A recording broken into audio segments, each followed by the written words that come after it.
স্বরূপ বাবাজির কথা বলেছিলাম, কৃষ্ণকে নিয়ে বলছে গোপাল রে আজকে বৃষ্টির রাত্রি তুই আমার কোলে আজ ঘুমাবি। সিংহাসন থেকে নিয়ে এসে গোপালকে কোলের মধ্যে নিয়ে ঘুমালো। তারপর যে না কড়কাড় করে গ্রুম করে একটা আওয়াজ হয়ে গেছে, বজ্রাঘাত করে গেছে, বলে গোপাল রক্ষা কর বাবরে।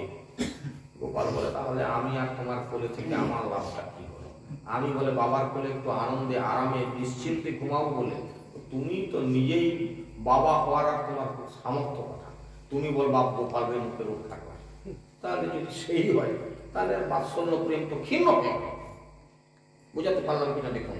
তাহলে বাৎসল্য প্রেমের আশা করছিলাম, তুমি আমাকে বাৎসল্য প্রেমে ভালোবাসো, আমিও আশা করছিলাম তোমার কাছ থেকে যে বাৎসল্য প্রেম পেয়ে আমি আনন্দ পাবো, সুখ পাবো। আজকে বাবার কোলে, বাবা যখন আমাকে কোলে নিয়ে ঘুমাচ্ছে, আমি আজকে বাবার কাছে খুব আনন্দে থাকবো, কোলের ভিতরে থাকবো, আমার আর কোনো চিন্তা নেই, আমি নিশ্চিন্তে ঘুমাবো। কিন্তু যখন দেখলাম যে বাবা আমাকেই জড়িয়ে ধরে বলে গোপালকে রক্ষা কর বাবা, দরকার নেই অমন বাবার কোলে ঘুমানো, তার থেকে আমার বরং সিংহাসনে বসে থাকা আমার ঠিক। ভগবান শ্রীকৃষ্ণ একই এই যখন যে ভাবের ভক্ত, যে সেবা দ্বারা তাকে সন্তুষ্ট করবেন, যদি সেখানে ক্ষুণ্ণ হয়ে যান তিনি সঙ্গে সঙ্গে ওখান থেকে চলে যান। দেখুন বুঝতে পারা যাচ্ছে কিনা, সেবা না বুঝতে পারলে তাহলে শোনা বৃথা হয়ে যাবে। ভাগবত শুনতে এসে আর কি লাভ হবে, বিষয়টা বুঝতে হবে। শুধু একটা গল্প বাবাজি কি গল্প করছিল, কোন লীলা করছিল, এই খালি ঘরে যে এগুলো করে, এটাতে কিছু লাভ নেই বাবা। বিষয়টা বুঝুন, সেবা যদি না শিখতে পারেন জীবন নিষ্ফল। সেবার মধ্যে আসুন। এই জন্য বারে বারে একটা কথা বলি, যখন যে ভাবের মধ্যে থাকবেন আন কথা বলবেন না। আন কথা বললে কি হয়, ভাব নষ্ট হয়ে যায়। নম নম তুলসী কৃষ্ণ প্রেয়সী, নম নম ব্রজে রাধা কৃষ্ণ সেবা পাবো এই অভিলাষী। এটা মুখে বললো, প্রকৃত কি তোমার এরকম অভিলাষ আছে? তাহলে ভাবটা ঠিক, আমি যে সেবা অভিলাষে তোমার কাছে প্রার্থনা করছি, খুব মন দিয়ে শুনবেন জায়গাগুলো, নাহলে জীবনে শুধু আসা যাওয়া সার হয়ে যাবে। কতটা আমার মনের আকুতি আছে কি না, দেখবেন যে সঙ্গে সঙ্গে সে একটা আন কথা বলছে কারোর সঙ্গে। তাহলে বোঝা গেল যে তুমি এটা ডিজাইন বানা, তোমার মনের মধ্যে আবদ্ধ ওই কথাটা ঠিক না। আবার প্রার্থনা করছে, এই নিবেদনে ধরো সখী অনুগত কর, সেবার অধিকার দিয়ে কর নিজ দাসী, তুলসী কৃষ্ণ প্রেয়সী নম নম। এই নিবেদনে ধরো সখী অনুগত কর। সখীকে কার আনুগত্যে সেবা করবেন? আমরা কি প্রকৃতপক্ষে আনুগত্য শিখেছি? খুব জায়গা লক্ষ্য করুন, মুখে তো বলি, বলেন তো সবাই, কিন্তু প্রকৃতপক্ষে লাইন ঠিক আছে তো? বারে বারে আমি আপনাদেরকে কিন্তু ইন্ডিকেট করি এই কথাগুলো, নেওয়ার চেষ্টা করবেন। প্রকৃত কি আমরা কারোর আনুগত্যে সেবা করছি? সেই আনুগত্যের জায়গাটা কি ঠিক আছে? যার আনুগত্যে সেবা করছি সে আমাকে রক্ষা করতে পারবে তো? প্রকৃতপক্ষে সে আমাকে রক্ষা করে তো? অধিকাংশ জায়গায় সেটা ফাঁক। আনাড়ি করে জগতে, লোভ করে আমিও করি। লোভ এরকম করতেছি যখন, আমিও এরকম করে ফেলব। ওরে বাপ, এত সোজা জগৎ নয়। এই ভাষাটার মধ্যে কি আছে দেখুন, এই নিবেদন ধরো সখী অনুগত কর। সখীর আনুগত্য দরকার কেন? রাধাকৃষ্ণ সেবা পেতে গেলে আগে মঞ্জরী সাধন পন্থাটা জানতে হবে। মঞ্জরীর কৃপা হলে সে সখীর কাছে নিয়ে যাবে, সখীর কৃপা হলে সখী হাতে ধরে রাধারানীর কাছে নিয়ে যাবে। রাধারানীর যখন কৃপা হবে, রাধারানী হাতে করে নিয়ে যে টেনে নিয়ে গিয়ে কৃষ্ণের চরণে তোমাকে অর্পণ করে দেবে। এই সিরিয়াল ব্যতীত জীবনে জগতে কিছু ভজন হবে না। যে যত পাণ্ডিত্য দেখালো আমার কি তাতে বয়ে যায়। লাইনে আসো তো কথা বলো, আর লাইনের বাইরে কথা বললে চলবে না। এই হচ্ছে লাইন। মহাজন এই পদটা করলেন কিসের সখী হতো? কে সখী? কার অনুমতে আমি তুলসীর কাছে যাবো বলুন? নাই। তাহলে জগতে ব্যাখ্যা নাই, মানুষ ভুল পথে খালি হাওমাও করে যাচ্ছে। এ করলে হবে না। এরকম জন্ম জন্ম কোটি জন্ম করে যদি নাম সংকীর্তন তথাপি নাহি মিলে ব্রজের ব্রজেন্দ্র নন্দন। কেন কথা বললো? আবার এক কৃষ্ণ নামে যত পাপ করে পাপীর সাধ্য নাই তত পাপ করে। দুটা কথার মধ্যে তফাৎ কি হলো না? এক কৃষ্ণ নামে যত পাপ করে পাপীর সাধ্য নাই তত পাপ করে। একবার কৃষ্ণ নাম বলে এত পাপ হয়ে যায় যে একটা পাপী এত পাপ করতে পারবে না। তারপরে আবার বললো বলে কোটি জন্ম করে যদি নাম সংকীর্তন তথাপি নাহি মিলে ব্রজের ব্রজেন্দ্র নন্দন। এই কথা কে বলবে? মানে দুটা কি দুরকম লোক নাকি? এ বজ্জাত লোক হয়, এ ফাঁকিবাজ করবার ধান্দা, এত সোজা না। এই জন্য নাম তো করতেছি বাবা, নামের দল তো বটে আছে। ও তো নাম করার ডাক যেদিন পড়ে সেই দিন নাম করতে চলে যাই করতে পারবে, বাদ বাকি দিন ঘুরি। এই করলে কোটি জন্ম করে যদি নাম সংকীর্তন, একবার কৃষ্ণ নাম করলে এত পাপ দূরে যায় যে পাপী ইচ্ছা করে তত পাপ করে না। আবার কোটি জন্ম নাম করলেও ব্রজেন্দ্র নন্দনকে লাভ করা যাবে। কি আছে কথার মধ্যে? এই তাৎপর্যের মধ্যে প্রবেশ করবার চেষ্টা করুন, জগৎকে জানবার চেষ্টা করুন, তাহলে জীবনে কিছু কাজ হবে। তা নাহলে ওই হাওমাও করা সার হবে, সারা জীবনটা নষ্ট হয়ে যাবে, ফাঁকি ফক্করিতে কেটে যাবে, লোক দেখিয়ে কিচ্ছু লাভ নেই। বারে বারে এই কথাটা কেন বলছি না, আমাদের এইসব ডিজাইন বর্তমানে চলছে। কি হবে সেজে, কি হবে লোককে ধোঁকা দিয়ে। আমি আপনাদের কাছে বক্তৃতা দিচ্ছি, আপনারা ভাবলেন বিরাট বাবাজি। হ্যাঁ, সুতরাং অনেক আমার বাড়িতে একদিন পাঠ করুন, আমার শ্বশুর বাড়িতে নিয়ে যাবো, সেইখানে চলুন, এইভাবে আমাদের প্রচার চলছে। এখন প্রচার অভিযান, হ্যাঁ প্রচার চলছে। কি হবে বা প্রচার করে? কারণ আমি তো লোকটা ঠিক নয়। তাহলে এই লোক যে কি করবে? ও শুধু বক্তৃতা করবে, আমার বাড়িতে বক্তৃতা করছে ভালো, এখানে চলো সেখানে। এখন এইসব প্রচারের কাজ চলছে। আমার প্রচার, নামের প্রচার করছে না, মহাপ্রভু হরিনাম প্রচার করছিলেন, আমরা করি আমাদের নাম প্রচার। আমি এত বড় পাঠক দিয়েছি, আমি এত বড় কীর্তনারী। বাবু কার্ড রাখুন, কার্ডটা রাখুন, প্রয়োজন হলে বলবেন, উনি করলেই আমার সঙ্গে কথা বলবেন। পাঠকরা এখন আমরা পাঠের আসনে বসে আমাদের দক্ষিণার কথা বলে দিই। বেশি না বাবা, আমার মোটামুটি একটা চলে যাবার মতো মোটামুটি 2000 লাগবে। হ্যাঁ বলবেন, কথা বলবেন না, একটু আপনি দেখে শুনে দিব।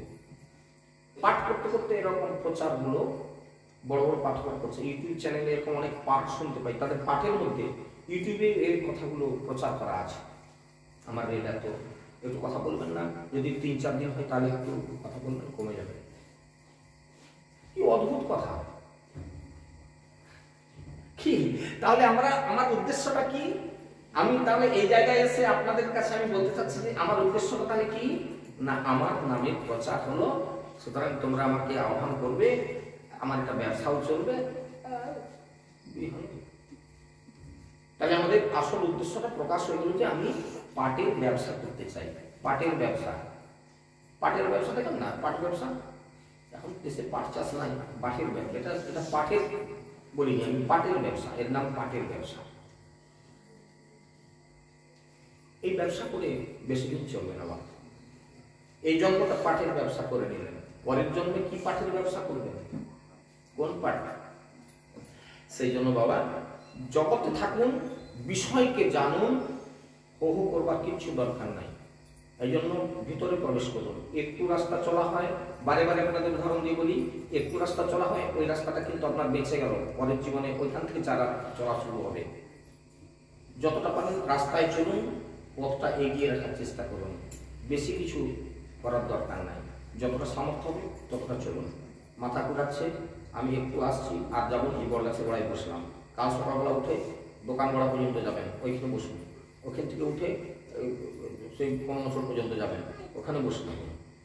বেশি হাওয়া করার দরকার নেই, যতটা সামর্থ্য ততটা চলুন। বিষয়টা হচ্ছে কি, আবারও আমার সেই চৈতন্য চরিতামৃতের কথায় ফিরে আসি। শতকোটি গোপীতে নহে কাম নির্বাপন, ইহাতেই অনুমানে সেরাধিকার কোন। তাহলে ভগবান যখন যে ভাবের ভক্তের সান্নিধ্যে থাকেন, যে ভাবের ভক্তের সান্নিধ্যে থাকেন, তখন সেই ভাবের ভক্তের সেবা গ্রহণের, সেই ভাবের ভক্তের প্রেমরস আস্বাদনের বাসনাই তার চিত্তে জাগৃত হয়। তুমি যখন আমাকে বাৎসল্য প্রেমে সেবা করছো, তাহলে আমি তোমার শিশু, তুমি আমার মা বাবা। যাক, আমি যখন মায়ের কোলে আছি তাহলে আমার কোনো চিন্তা নেই, বাবার কাছে আছি আমার কোনো চিন্তা নেই। তুমি যখন আমাকে সখা বলছো, আমি তাহলে তোমার বন্ধু, তাহলে বন্ধুর কাছে যেরকম ব্যবহার পাওয়ার কথা, আমিও আশা করবো বন্ধুর কাছে যেন সেরকম বন্ধুত্বের ব্যবহার পাই। তুমি যদি অবন্ধুত্বের ব্যবহার করো তাহলে না কিন্তু আমার ভালো লাগবে না। তুমি আমাকে পতি জ্ঞানে সেবা করছো, তাহলে আমি তোমাকে স্ত্রী হিসেবে তোমার কাছে যে সেবাটা আমার পাওয়ার কথা ছিল সেটা আমি পেতে চাই। যদি না পাই তাহলে জল মাগলাম, সে বলে আমার কাজ আছে, হ্যাঁ বাইরে থেকে রাস্তায় টিউবে জল শেষ করে। ঠিক এইরকম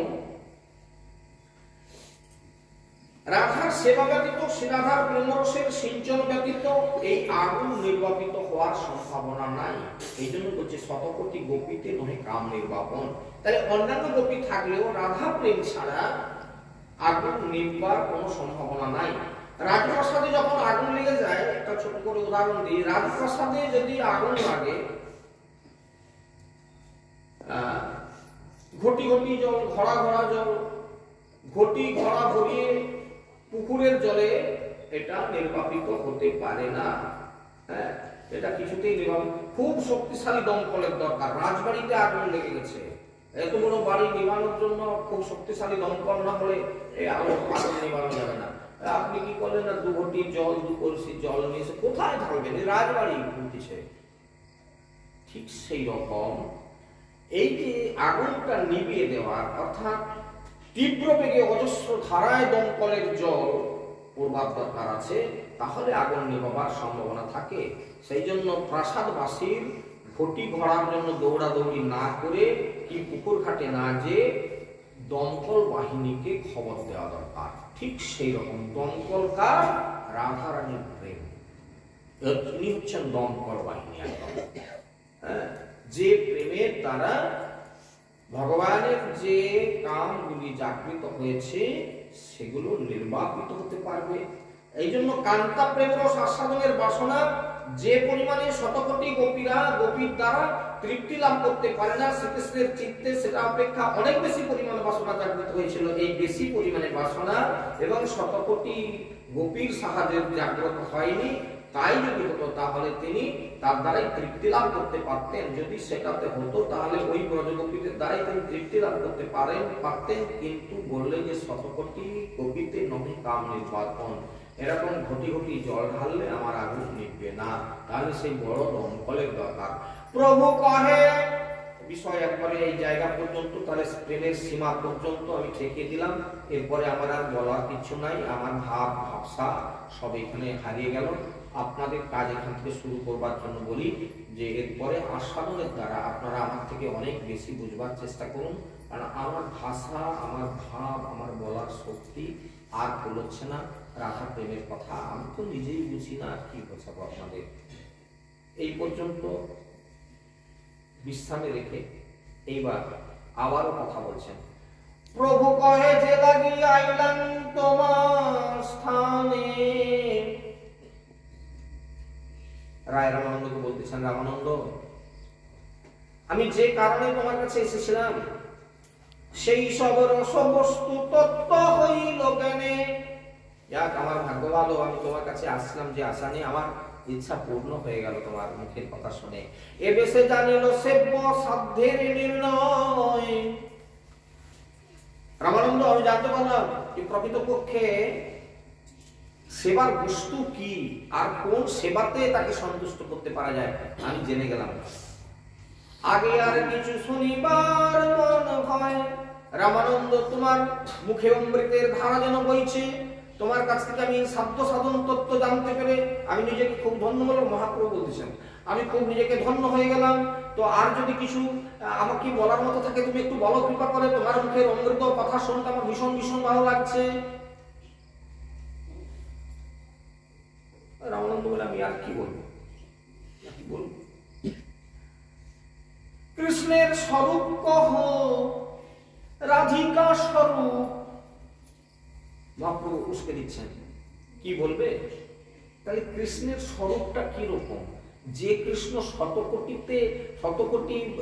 এতে গোপীতে তৃপ্ত হতে পারছে না, সেই কৃষ্ণের স্বরূপটা কিরকম বলো?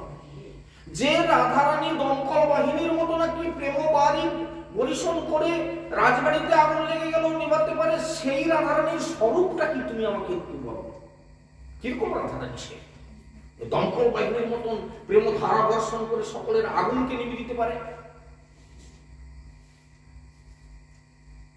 এই জন্য কৃষ্ণের স্বরূপ কহ রাধিকা স্বরূপ, রস কোন তত্ত্ব, প্রেম কোন তত্ত্ব রূপ। রসের তত্ত্ব বলো, প্রেমের তত্ত্ব বলো, কৃপা করি এই তত্ত্ব কহ তো আমারি। তোমা বহি কেহ ইহা নিরূপিতে নারী। রামানন্দ, তুমি কৃপা করে আমাকে এই তত্ত্ব বলো, কারণ তুমি ছাড়া এই তত্ত্ব কে বলবে জগতে? কে আছে? তোমা বহি কেহ ইহা নিরূপিতে পারে। রায় কহে ইহা আমি কিছুই না জানি। রামানন্দ বলতেছেন মহাপ্রভুকে, প্রভু আপনি যে আমার কাছে শুনতে বসেছেন, শুনে আনন্দ পাচ্ছেন, আমি কথা বলি প্রকৃতপক্ষে আমি কিছুই জানি না। তাহলে কখনো এত সুন্দর সুন্দর কথা বললে তুমি আমাকে খুশি করে দিলে, কিছু জানি বলে হয়। যে তুমি কহাও সেই কহি আমি বাণী, সবই তোমারই কৃপা। তুমি আমাকে বলাচ্ছ, বলে নিজে শুনে আনন্দ পাচ্ছ।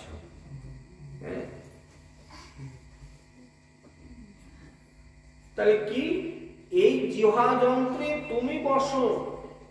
এই জন্য আমাদের সবসময় প্রার্থনা করা উচিত, হে রাধে তোমার এই লীলা কথা, হে গোবিন্দ আপনাদের এই রসতত্ত্ব আমি বলতে পারি না, আমার কোনো ক্ষমতা নেই, শুধু আপনারা কৃপা করে আমার জিহ্বায় যা উচ্চারণ করাবেন আপনার লীলা সম্বন্ধে। প্রতিটি মুহূর্ত আমাদের প্রার্থনা যে আপনার এই লীলা কথাগুলি আমার জিহ্বাতে উচ্চারিত করুন, এমন ভাবে যে উচ্চারণের দ্বারা সমস্ত ভক্তবৃন্দ যেন তাদের কর্ণ রসায়ন হতে পারে।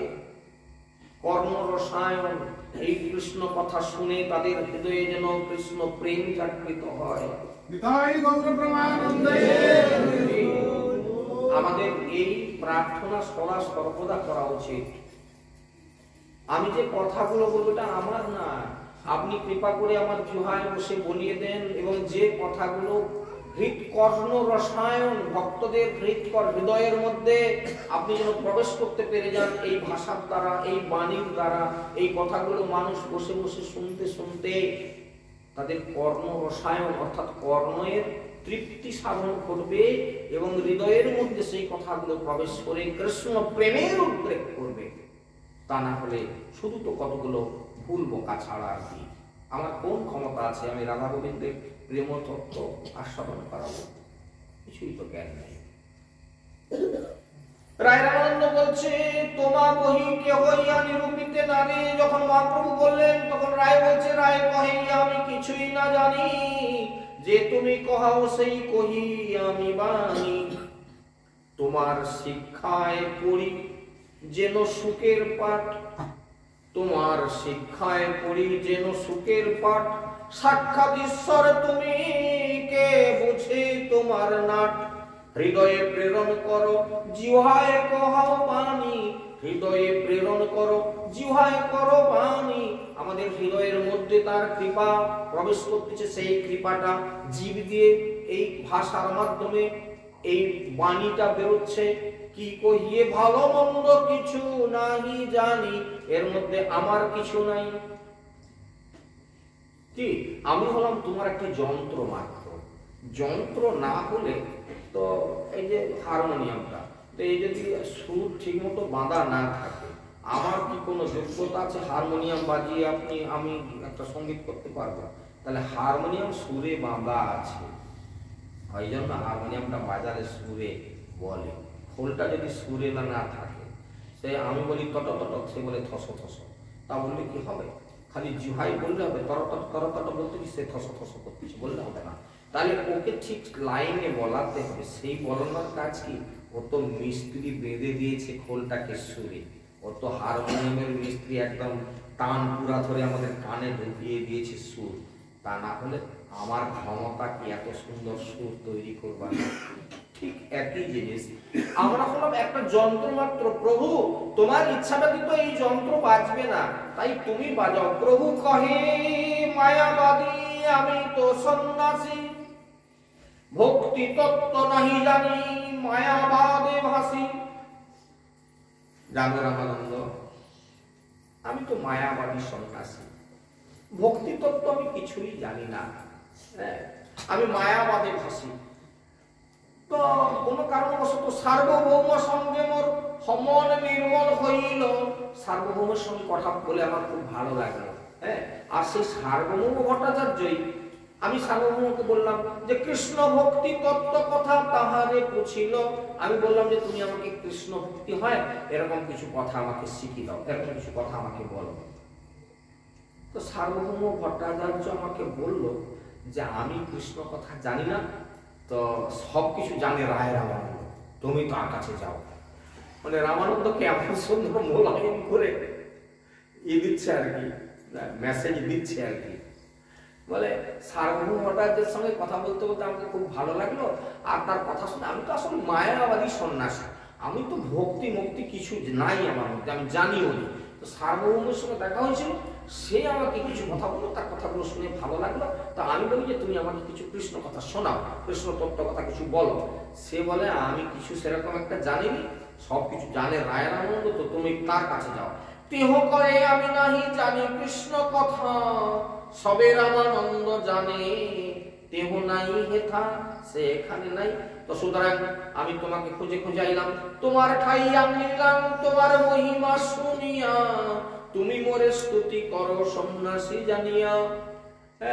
আমি কৃষ্ণ কথা শোনার জন্যই তোমার কাছে এলাম, আর তুমি কিনা আমাকে সন্ন্যাসী দিকে শুধু আমাকে বড় করে দেখাচ্ছ, সন্ন্যাসী না কি নাই মুক্ত। আসলে আমি তো মায়াবাদী সন্ন্যাসী, এগুলো তো সব মায়ায় পড়ে। মায়াবাদী সন্ন্যাসী কাকে বলে একটু বুঝবেন? যারা আমরা সংসার ভালো লাগে, বউয়ের সঙ্গে আমার আর তার থেকে আমার বাবাজি হয়ে যাওয়া ভালো, সন্ন্যাসী হয়ে যাবে, সংসার ভালো না, সন্ন্যাসী হয়ে যাবে। এরা হচ্ছে মায়াবাদী সন্ন্যাসী। বউ ভালো লাগলো না, বউয়ের সঙ্গে পোষ্য হলো না, তো বাবাজি হয়ে যাও। তো সে একজন লোক আমাকে এরকম বলছিল, বলে বাবাজি কারা হয়ে গেল, কেউ কিছু মনে করবে না, কোনো মাইন্ড করবেন না, মনের কথাগুলো শুনে রাখবেন। কিন্তু দেশ বিদেশে ঘুরে মানুষের কাছ থেকে শুনতে চেষ্টা করি, একজনের কাছ থেকে শোনা কথাটা বলে বাবাজি কারা হয় জানো? বলে আউষা, পৌষা, মাঘমরা, নির্বংসা, এগুলো তো বাবাজি হয়। সে একদিন ওরকম আমাকে বলতেছে আর কি। আমি একটু আমার সম্পর্কে একটু মামা, আব্দুল সম্পর্কে মামা হলেন, মামা একটু কথাগুলো একটু ধৈর্য ধরে একটু বলুন দেখি, আমি একটু শিখবো। না বলে আরে কি শিখবো তুমি, তোমরা তো কীর্তনিয়া লোক, তোমরা কি শিখবো? আমি বলি না না না, আপনার কথাটা ভালো লাগছে, একটু বলুন না এই বাবাজি কারা কারা। না বলে আউষা, পৌষা, মাঘমরা আর নির্বংসা, মানে যারা কুড়িয়ালো কাজকর্ম করতে পারে না, বাবাজি হয়ে যায়। লোকের ঘর থেকে পা ধুই দিবে, খেতে বলবে, অনেক ভিক্ষা দিবে, এই আশায় বাবাজি হয়ে যায়। তো এটা এক ধরনের বাবাজি। আর কি এটা আউষা পৌষা।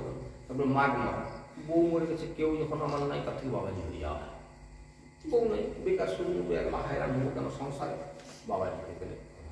আর কি না নির্বংসা, বংশে কেউ নাই, কে দেখবে তার থেকে আমি বাবাজিকে ফেলে যাই। আমি বলি মামা প্রণাম করি, তোমার কথাটা আমি বলবো বিভিন্ন দেশে বিদেশে, তুমি যে আমাকে বললে না, খুব জ্ঞানের কথা। বলে আর আমি না না খুব ভালো কথা।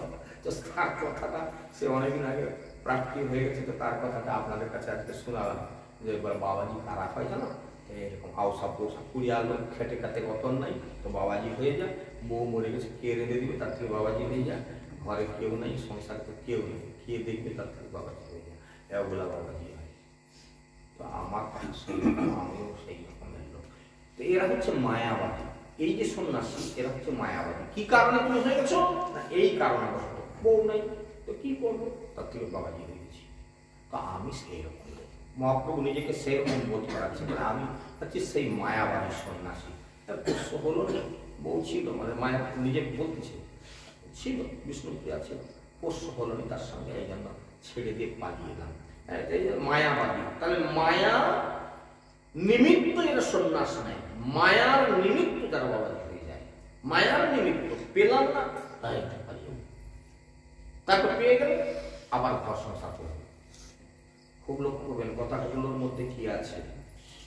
অনেক সন্ন্যাসীকে দেখবেন সন্ন্যাস নিয়ে চলে গেল, তারপর রাস্তায় আবার একটা বিয়ে করে সেখানে একটা সংসার করে, তো এর দোষটা হলো এরকম ঘটনা অবিদিত নয়, প্রচুর আছে, লক্ষ লক্ষ। এদেরকে মায়াবাদী সন্ন্যাসী। মহাপ্রভু নিজেকে ছোট করার জন্য তার কাছে বলছে, প্রভু কহে মায়াবাদী আমি তো সন্ন্যাসী। প্রকৃতপক্ষে যারা এই জগতে যায় তারা কিনা ভক্তি তত্ত্ব একেবারে পরিপক্ত হয়ে সে সংসারকে ত্যাগ করে। তারা যখন বুঝতে পারে যে সংসারের মধ্যে কিছু নাই, সংসার হচ্ছে মিথ্যা, যা কিছু দেখছি এগুলো মিথ্যা, কেউ আমাকে আদর করছে এগুলো মিথ্যা, কেউ আমাকে ভালোবাসে এটা মিথ্যা, এই সংসার মিথ্যা, এই ঘর দুয়ার মিথ্যা, এই পৃথিবী মিথ্যা, এই ছেলে মিথ্যা, এই বউ মিথ্যা, এই আত্মীয় স্বজন মিথ্যা, তবে যে সে ভক্তি তত্ত্বকে লাভ করতে পারে। কিন্তু আসলে আমার মধ্যে সেই কথাগুলো আসেনি। আমি আসলে মায়াবাদী সন্ন্যাসী, ভক্তি তত্ত্ব নাহি জানি, আমি মায়াবাদে হাসি। সার্বভৌমের সঙ্গে দেখা হলো, সার্বভৌমের সঙ্গে কথা বলে খুব আনন্দ পেলাম। মন নির্মল হইল, ভক্তি কৃষ্ণ ভক্তি তত্ত্ব কথা তাহারে পুছিল। আমি তাকে বললাম তুমি আমাকে কৃষ্ণ কথা শোনাও। সে বলে আমি কৃষ্ণ কথা সেরকম কিছু জানিনি, সেই একমাত্র রামানন্দ জানে, সে এখানে নাই। তোমার যদি ইচ্ছা হয় কৃষ্ণ কথা শুনতে তো তার কাছে যাও, তোমার ঠাই আইলাম তোমার মহিমা শুনিয়া। তোমার কাছে এলাম, তোমার মহিমা শুনে আমি তোমার কাছে এলাম। তুমি মোরে স্তুতি করো সন্ন্যাসী জানিয়া। তুমি যে আমাকে সম্মান করছো না, তো আমি সেই সন্ন্যাসী নয়, আমি সব ডুপ্লিকেট লোক। হ্যাঁ, তোমার কাছে আমি সেই ভক্তি তত্ত্বটা শিক্ষা করবো বললাম। শোনো রামানন্দ, কিবা বিপ্র কিবা নেসি শূদ্র কেনে নয়, যেই কৃষ্ণ তত্ত্ব বেদতা সেই গুরু হয়। সে বিপ্র হতে পারে মানে ব্রাহ্মণ হতে পারে, সে ন্যাসী হতে পারে মানে যারা ন্যাসী বলতে কাকে ন্যাসী বলে? সন্ন্যাসী। ন্যাস কাকে বলে? এই যে সন্ন্যাস, যারা সংস্কৃত বা ব্যাকরণ ট্যাকরণ ভালো জানেন তারা বলতে পারবেন ভালো। সন্ন্যাস সন্ধি বিচ্ছেদ করো, সম যুক্ত ন্যাস, দন্তস্ব ময় হসন্ত যুক্ত ন্যাস, দন্তযোগ হলো আকার দন্তস্ব ন্যাস, সম যুক্ত ন্যাস হলে সন্ন্যাস। তাই সন্ন্যাসীকে সমটাকে যারা ন্যাস করতে পারছেন, কি এই যে পাহাড়ে বসে আছে গুহার মধ্যে, যা টেনে নিয়েছে ন্যাস করে দিয়েছে, শ্বাস প্রশ্বাস আর চলে না, ওইটুকুকে কুম্ভক করে সে বসে আছে বছরের পর বছর, 200-500 বছর বসে আছে। এই পৃথিবীর শ্বাস বায়ুটি পর্যন্ত সে নেয় না, ন্যাস করে দিয়েছে। এদেরকে ন্যাসী বলা হয়। এরকম সন্ন্যাসী যারা, এরকম যারা বসে আছে তাদেরকে ন্যাসী বলা হয়। তাহলে বিপ্র কিবা ন্যাসী শূদ্র কেনে নয়, বলে শূদ্র হতে পারে। রায় রামানন্দ মানে রায় রামানন্দকে কথাটা বলার জন্য রায় রামানন্দ নিজে বলছিল যে আপনি শূদ্র, আমি আর কি জানি, আমার সঙ্গে আপনি বলবেন, আমাকে আপনি আলিঙ্গন করলেন, আমি ছোট জাত। হ্যাঁ, আপনি আলিঙ্গন করলেন, আপনি ব্রাহ্মণ, আপনি আমাকে বুকে টেনে নিলেন। এই জন্য রায় রামানন্দকে কথাটা বলতেছে, বলে কিবা বিপ্র কিবা ন্যাসী শূদ্র কেনে নয়, যেই কৃষ্ণ তত্ত্ব বেত্তা সেই গুরু হয়।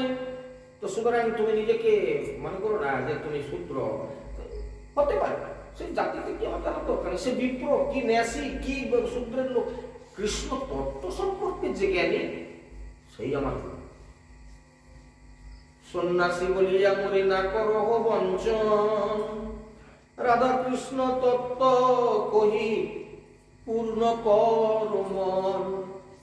যদ্যপি রায় প্রেমী মহাভাগবতী, তার মনে কৃষ্ণ মায়া নারে আচ্ছাদিতে। যদ্যপি রায় প্রেমী মহাভাগবতী, তার মনে কৃষ্ণ মায়া নারে আচ্ছাদিতে। তথাপি প্রভুর ইচ্ছা পরম প্রবল, জানি তাহারায়ের মন হইল টলমল। এই যে গুরু, কৃষ্ণ তত্ত্ববেত্তা না হলে গুরু হয় না। এখন বর্তমানকালে কিছু ভুল হচ্ছে কিনা আপনারা একটু বিচার করে দেখুন। আমার বাবা আমার শিষ্য রেখে গেছে, শিষ্যরা আসে, ডাকি, যাই, কি করব, এখন এই সংসারগুলি আছে, তারাও খোঁজে, যেতে হয়।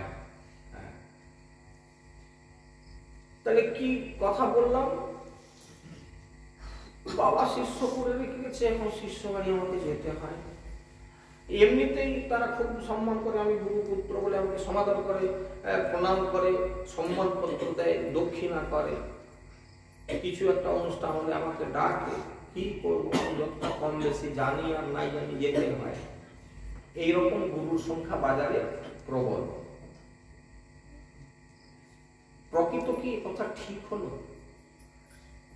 তুমি যদি, তোমার বাবা গুরু ছিল ভালো কথা, কিন্তু তুমি যদি কৃষ্ণ তত্ত্ব বেত্তা না হও, তুমি ভজন সাধন যদি না শেখো, তুমি শিষ্যকে শেখাবে কি? তাহলে তোমার শিষ্য বাড়িতে গিয়ে খালি পা বেরিয়ে দিলেই হলো, ঠ্যাং বাড়ি দিলে খালি দক্ষিণা জুটে যাবে? এ কথা কি ঠিক? কৃষ্ণ তত্ত্ব বেত্তা যেই সেই গুরু হয়। সুতরাং এ প্রসঙ্গে আমাদেরকে কিছু ধারণা নিতে হবে। শ্রুতি শাস্ত্র, শ্রুতি, স্মৃতি, শ্রুতি, আমাদের বৈষ্ণবদের জন্য যে শ্রুতি শাস্ত্র আছে, সেই শ্রুতিতে বলছে তদ্ বিজ্ঞানার্থং সগুরুমেবাভিগচ্ছেৎ। আরেকবার বলি, তদ্ বিজ্ঞানার্থং সগুরুমেবাভিগচ্ছেৎ সমিৎপানি সত্রিতং ব্রহ্মনিষ্ঠ্যম।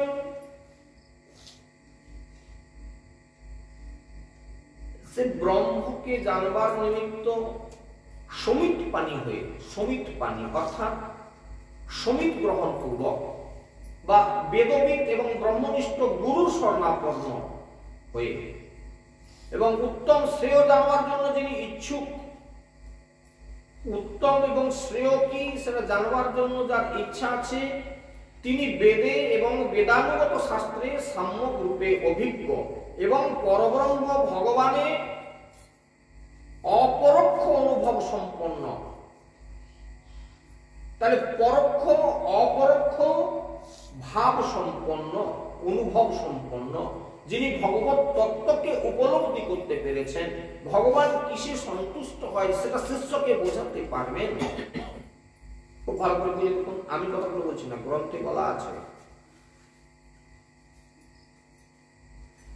তাহলে এই শব্দ পরে যে নিস্নাতং ব্রহ্মণোপশ্রবণং, উত্তম শ্রেয় জানবার জন্য যিনি ইচ্ছুক, তিনি বেদে প্রতিপাদ্য এবং বেদানুগত শাস্ত্রে সম্যক রূপে অভিজ্ঞ এবং পরব্রহ্ম ভগবানে অপরোক্ষ অনুভব সম্পন্ন এবং কাম ক্রোধাদির অবশীভূত, কাম ক্রোধাদির অবশীভূত গুরুদেবের শরণাপন্ন হবেন। এইরকম গুরুদেবের শরণাপন্ন হবেন। কাম ক্রোধাদি অবশীভূত, যাকে কাম এবং ক্রোধ বশীভূত করতে পারে না। আর গুরুদেব বলেন, তুই যদি আমাকে এটা দিবি তো তোর বাড়িতে যাবো না, আমি কোনোদিন আসবো তোর বাড়িতে। কামনাবশত গুরুদেব এরকম কাউকে প্রেসার দিয়ে দিল, কানেরা উঠে চলে গেছে। কিছুদিন আগে একটা জায়গাতে এরকম পাঠ করতে গিয়ে ঠিক এরকম একটা ঘটনার সম্মুখ হয়েছিলাম। উপরে গুরুদেবের ছবি লাগানো আছে, কানেরা সেদিন সঙ্গীত সঙ্গী ছিল আমার, দুজনকে যেখানে বসতে দিয়েছে তারই মাথার উপরে আমি বসে বসে এরকম তার উপর দেখতে দেখতে চিত্রপটটা আমার পরিচিত, দেখলাম যে ইনি মুখ।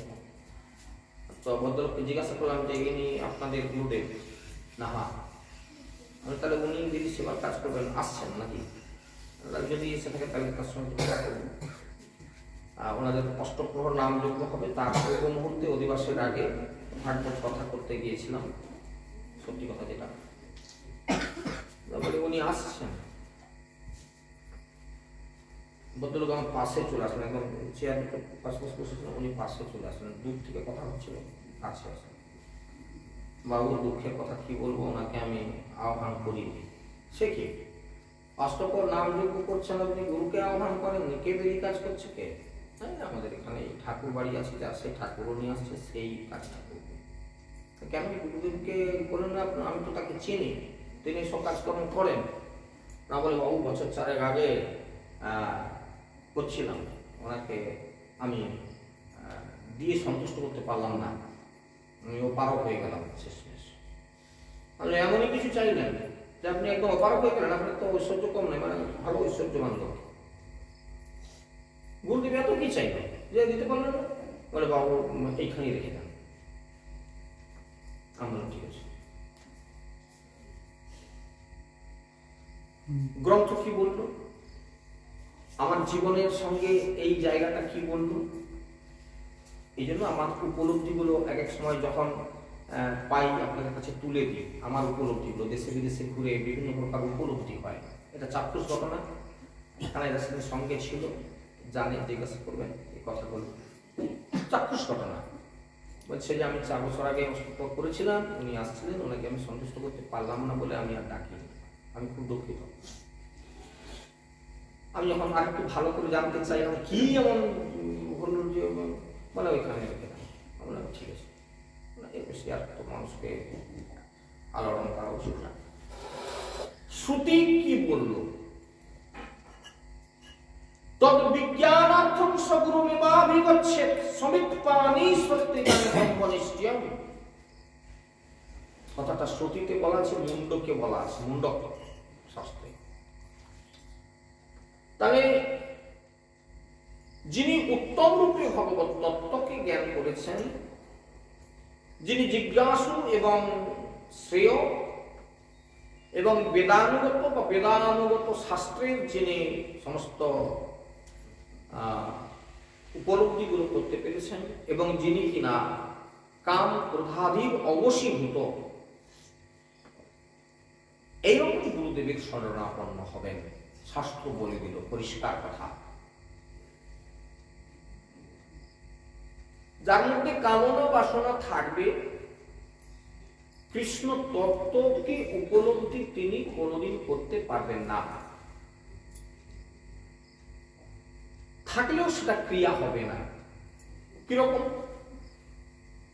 আমাকে সে একটা কিছু চাইল, আমি দিতে পারলাম না বা দিলাম না, যেটা আমার পক্ষে সম্ভব নয়, তখন কি হবে তার মনে, হ্যাঁ ধারণা এগিয়ে কিছু দিব না বা ইত্যাদি ইত্যাদি। না, গুরুতত্ত্ব বা ভজন সম্পর্কিত ভজন জগতের কথা শিষ্যকে জানানোটাই হচ্ছে গুরুদেবের কাজ। এই জন্য 108 জন্মের সম্বন্ধ হয় গুরুর সঙ্গে। আমরা তার পিছনে পিছনে ঘুরতে থাকি। আমরা গুরুদেবের কথা অনেক সময় গ্রহণ করতে পারি না। গুরুদেব আমাদের পিছনে ধাওয়া করেন, কিরকম গুরু তাহলে কৃপাময়, আমি পালাচ্ছি।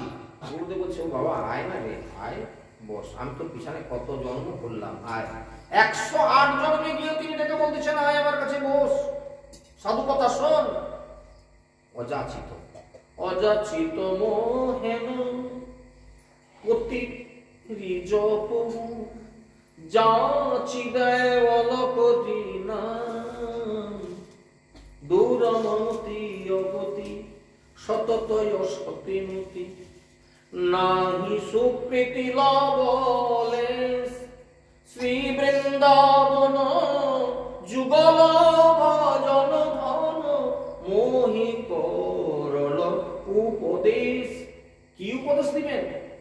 আমি আপনাদেরকে যে লাইনটা বলছি যে কৃষ্ণ তত্ত্ব, কৃষ্ণকে কি করে পাবো, তিনি হচ্ছেন সাধ্য বস্তু, তাকে কি করে পাবো? তাই বৃন্দাবন যোগপীঠে প্রবেশ করতে গেলে এই যে তুলসী মহারানীর অর্চনা, তুলসীর জাগরণ, তুলসীর কীর্তন, তুলসীর প্রার্থনা, তুলসীতে জলদান ইত্যাদি করে তুলসীকে সন্তুষ্ট করতে পারলে ভেতরে প্রবেশ করবেন যোগপীঠের মধ্যে। ওখানে গিয়ে যেটা দেখবেন, রাধাকৃষ্ণ সেই এই যুগল মূর্তি মাঝখানে সহস্রদল পদ্মের উপরে বিরাজ করছেন, তাকে ঘিরে আছে 8 জন সখী, কিন্তু সেই 8 জন সখীকে ঘিরে আছে 28টি 64 জনমঞ্জরি। আপনি কোথায় যাবেন, সেখানে কখন পৌঁছবেন? গুরুদেব তো মন্ত্রটা দিয়ে দিয়েছে, ক্লেম কৃষ্ণায় গোবিন্দায় গোপচল বল্লভা, যাও তার কাছে। যাবেন কি করে?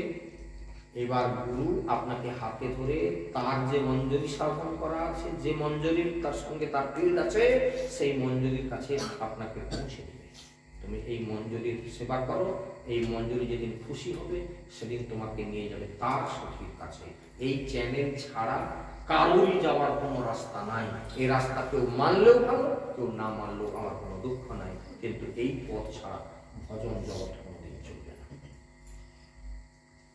এই জন্য খালি বলে দিলে হবে না, আমি তোকে মন্ত্র দিয়ে দিলাম তুই খুঁটে খাবি যা, এত সোজা কথা নয়। গুরু হাট এত সোজা না, গুরুর কাজটা এখানে শেষ না। খালি একটা মন্ত্র দিয়ে বছর বছর আসবো, 3 বার করে আদায় করে দেবো, কলাইটা দেবে, চালটা দেবে, ডালটা দেবে, গম বুঝলো নাকি 4টি বেঁধে দেবে, ওটা গুরুদেবের কাজ না। এই জন্য কামনা বাসনা শূন্য হবেন তিনি।